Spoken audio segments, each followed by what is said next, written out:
Well, here's another video from BetterAircraftFabric from Alaska. So this is a standard category SuperCub wing, and it's being modified for our design change STC, where we change the design of the ribs so that rib stitching is no longer necessary.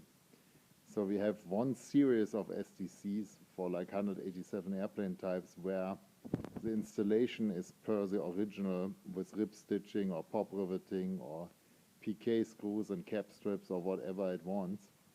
And then we have another series of new STCs where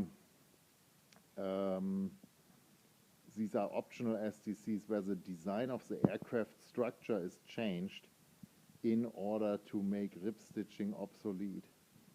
And so there is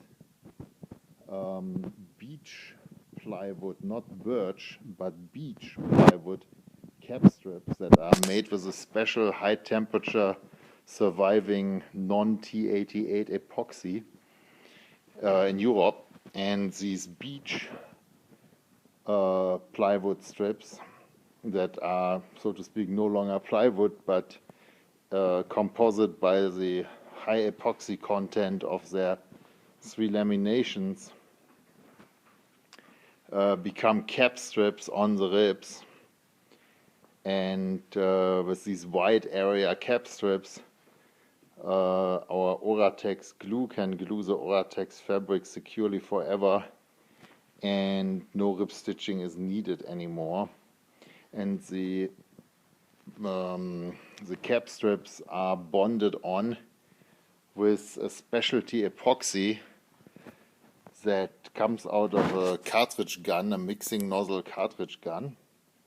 And the specialty epoxy doesn't stink and doesn't smell, and it self-etches onto the aluminum under the condition that you clean the aluminum real nice and scuff sand it and put the epoxy on within 5 minutes of cleaning real nice and scuff sanding.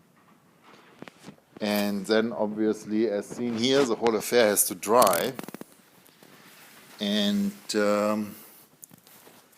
everything gets blended in real nice, and obviously all the transitions are fillered and sanded. And so yeah, it works pretty good, and we have a couple of airplanes flying with that system for a couple of years, and usually we display at least one of those planes in Oshkosh. And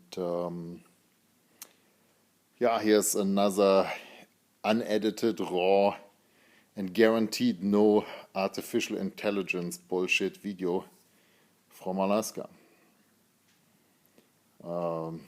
That's it.